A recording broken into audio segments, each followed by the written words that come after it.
Day 3,451 of winter. This winter, the cold. I can't feel my hands or feet. Food has been scarce. Shelter has been hard to come by. I haven't seen a face for weeks. I fear this is my last entry. Wait, is that a new Rev and Res video?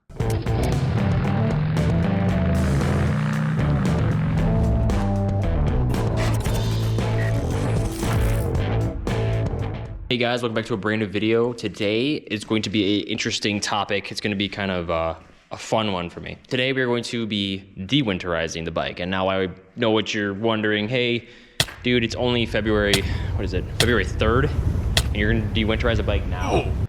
Yeah, so right now what I'm going to do is I'm going to take it off the stands. Why so early? Why so early? It's still gonna be cold, there's still salt in the ground. Correct, there is. One of the reasons I'm going to take it down earlier, and I do this every year. I do always take it a little bit earlier. One is the weather is not so bad to a point now where it should be hitting -40 or negative whatever consistently, and the lows of the temperature are comfortable enough where I feel like I can leave my car out. Whoa, what the hell? So I'm not really too worried about that. The second reason is, well, I'm getting kind of antsy and I just want to hear my bike again. I want to see it. So going forward, you know, maybe once a week or twice a week, I'm gonna come down here, fire the bike up, maybe move it around the lot a little bit. But this really does, for me, in my honest opinion, if it sits there on the stands, it's fine. It's not doing anything, it's not messing with anything, it's totally fine. But I feel like if I get the bike running earlier and I get the feel going through it, especially because they're stable in there, if I get it running and move the clutch around, move the brakes around, gas around, let it burn a little bit more, it won't just sit for so long, and I feel like that's good for the bike in terms of just components moving and keeping them moving. If you don't remember my winterized video, I put new oil in there. There's literally stable in there. Like the batteries is on the tender. Like everything is where it needs to be. But I feel like having it down here and running it a little bit, moving it around a little bit is gonna help move those parts around, the tires around, literally everything, the wheels, any points that are supposed to move, having those move around and let the oil lubricate through a little bit more instead of just sitting there. I think that's really good for the bike. And because it isn't just really freezing, I think I have that opportunity now. So with that long explanation out of the way, trying to justify why I'm getting a little antsy about my motorcycle, and yeah, pretty much. What I'm going to do right now is, if you can't tell, I have a lot of salt right here. I'll take it with me here.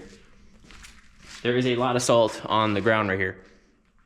So that's the beautiful bike right there. That's a 675. And then we have a bunch of salt. This obviously is where I parked the car, and then after winter, it would just sit here and then salt would literally cake all over the ground. You can see it. So I have my trusty bucket of water, and I have a blower as well, where I'm going to blow it and dry it and make sure that most of the salt is drained in that way. And then I'm gonna take it off the stands. I'm gonna take the cover off, take it off the stands, and then I'm going to lay it over here. And once it's laid over here, I'm basically going to check the tire pressure pretty much right off the bat, make sure tire pressure is good, check the cables, take the rag out of the exhaust port, and then basically get everything set up where it needs to be. So it's going to be a process. I plan on recording this over the span of 2 days because it is going to be a little bit of a process. Just get some water over the floor here, let it drain down, dry it up, and then get it moving.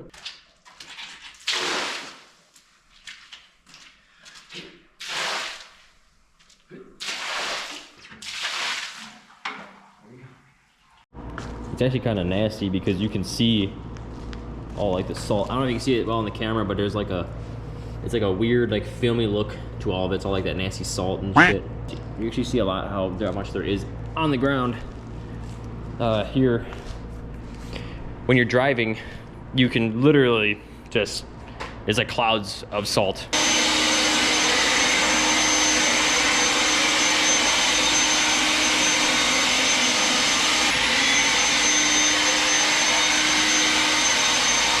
The ground's still wet, but I'm going to get the actual cover off the motorcycle and going to get it all wrapped up in its case pretty much and then get it ready for next season. So that's a really nice thing to see, and then we're going to get it off these stands.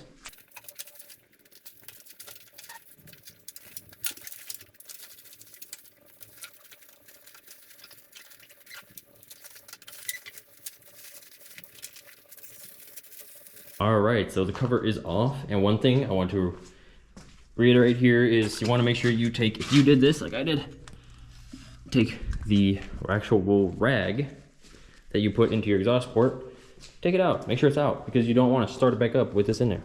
So now what I'm gonna do is I'm going to lower that rear stand, and I'm gonna pull it off that front stand, and I'm going to basically center it right here. It's not fully dry yet, but the center where I usually keep my bike is dry-ish, and it's cleaner. But you can see it's starting to dry up, which is good, which is what we want. We want a nice clean ground. I don't like to leave it on the actual piles of salt.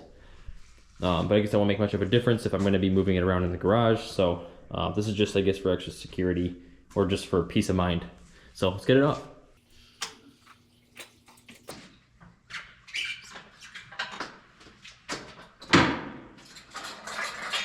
That kickstand is down in case something happens where you take it off and it leans this way, or something happens where you have to lean it right away, you have the kickstand down. So just verify, give it a nice kick over, and then you should be good.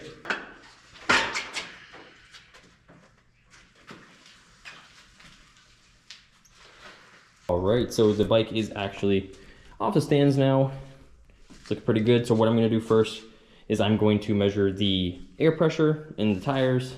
I wanna make sure the tire pressure is good to go. To kind of do a once over, make sure everything's working the way it should, and make sure there's no weird rust spots or anything chewed out, like a wire or something from rats or mice, or if you have those rodents, look out for those.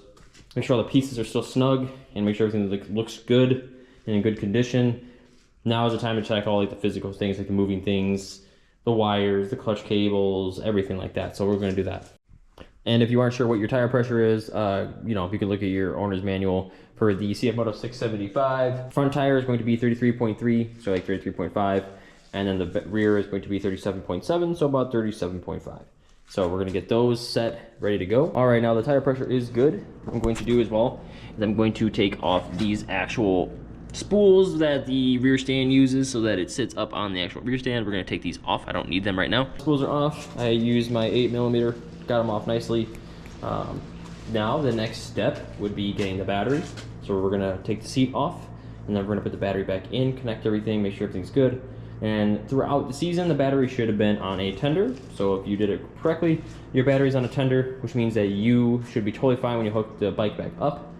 If you are worried about what the reading would be, or you're not trusting your tender, get like a reader. You can see how many volts it's taken out, see if it's actually hitting like the 12.6 that it needs to for a bike, or you know, just for a small battery in general. And then you should be good. So we're gonna get the battery, and we're gonna go hook it up. So we're gonna take the seat off, put the battery in, ignition on, and then make sure everything's good. So let's get to it. All right, so now we are going to disconnect the battery here.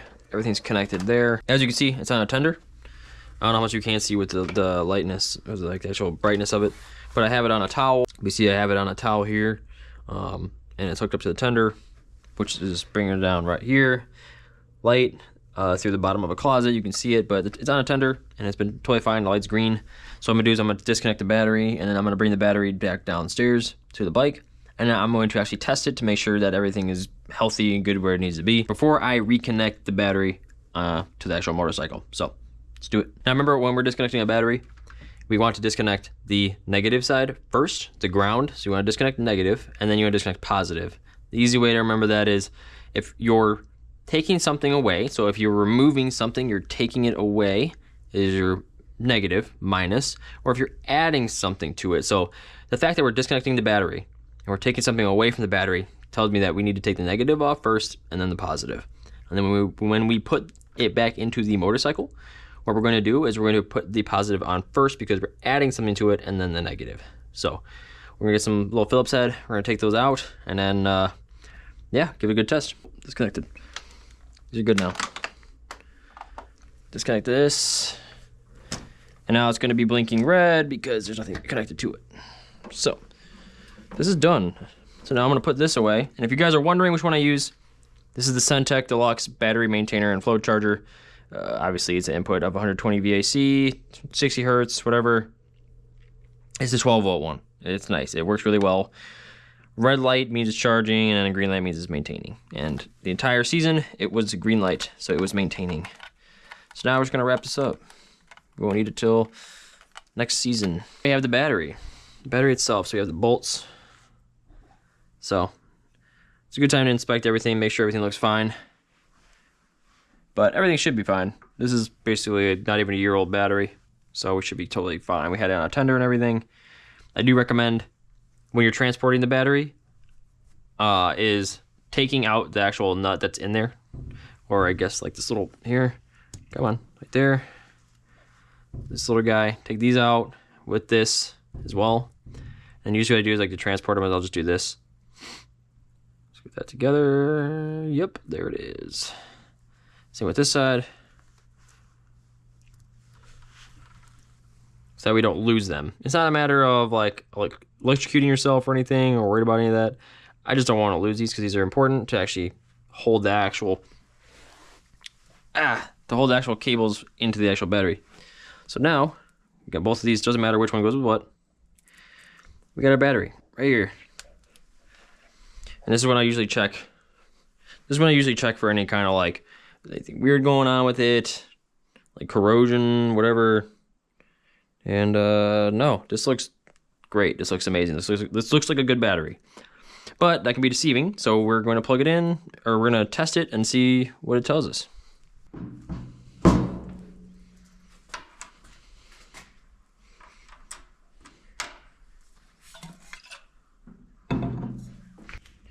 Alright, so now that we have the battery in, and I thought I was recording this entire time, but I wasn't.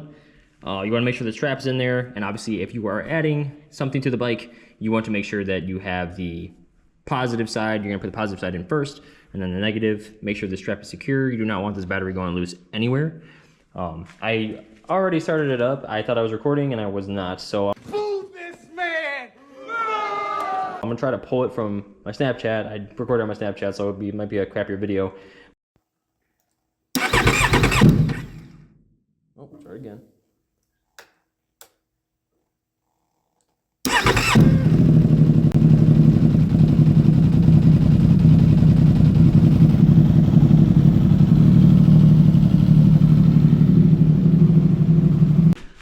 We have everything in. Again, we want to verify tire pressure is good, all the cables are good, nothing's wrong with it. No loose cables, clutch is fine, everything works fine, anything can happen. So here we go, we're gonna start it up again. So wire it up. Did it again, interesting.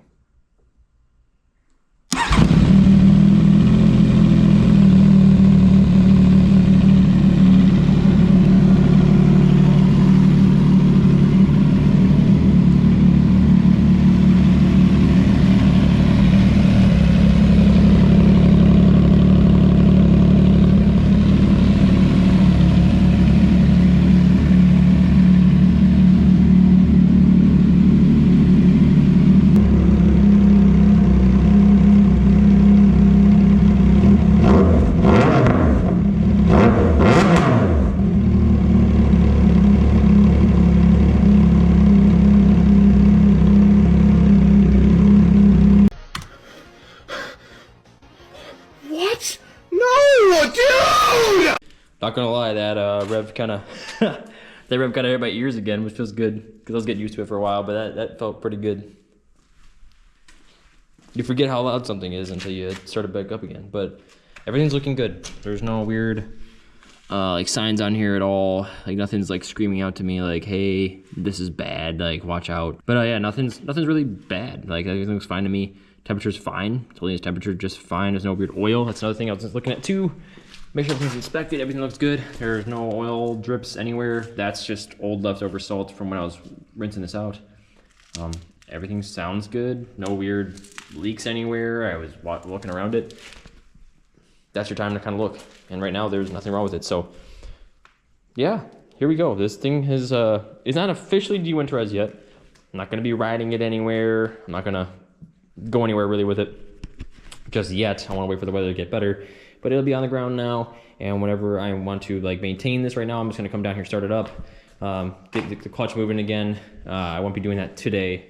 I'll get some footage. I'll probably end up just doing that maybe sometime this week, of just kind of like within the garage space, just kind of letting the clutch out a little bit and just letting the pieces move around again, letting the wheels move around, let the chain move around, everything kind of just get back to where it was instead of just sitting here stagnantly,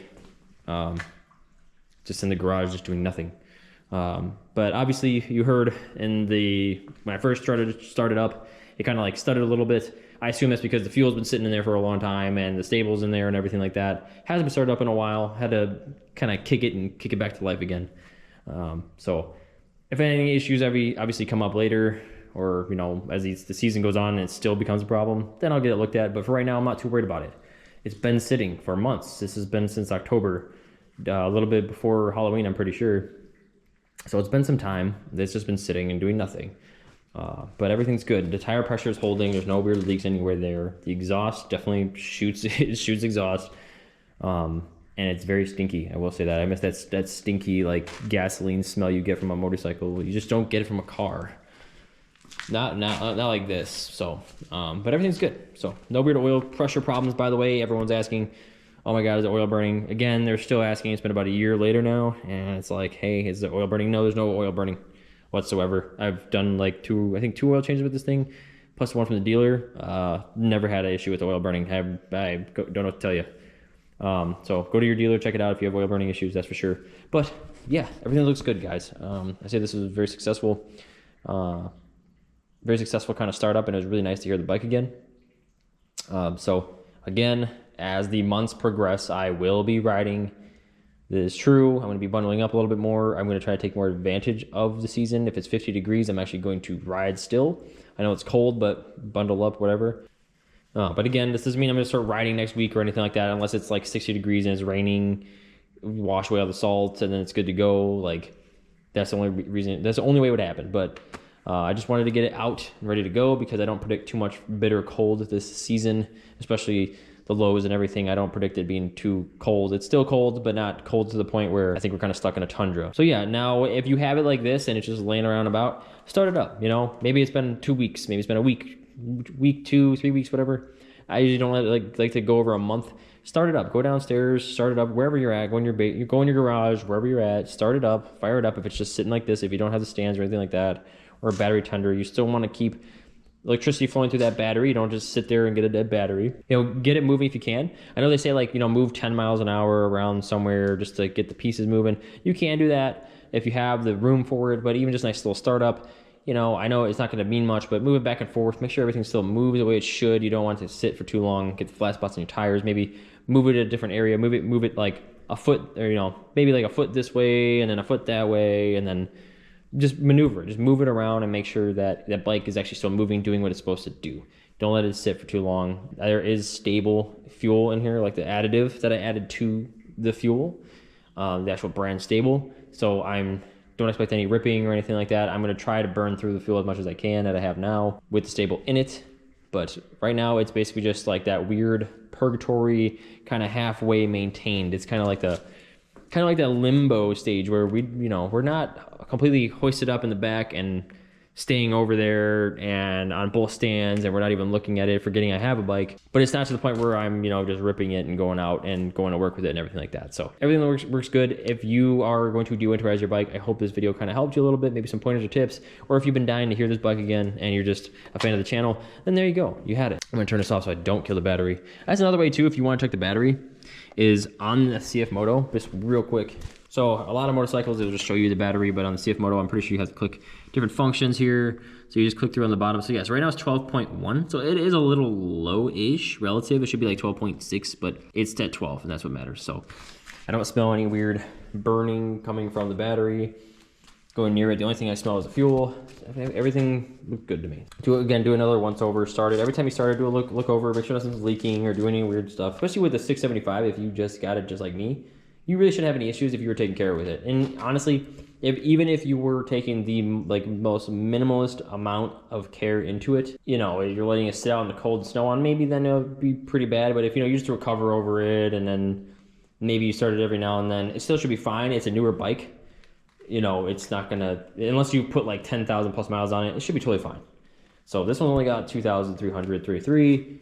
Pretty much brand spanking new still, and it survived. It survived that guy running the red light, that notorious video that I somehow still keep seeing. So that's all I have for you guys today. I hope this was helpful. If you have any comments or questions or concerns that you had, that have been brought up through the video, or maybe some things I didn't cover, or things you want to add, feel free to drop that in the comments down below.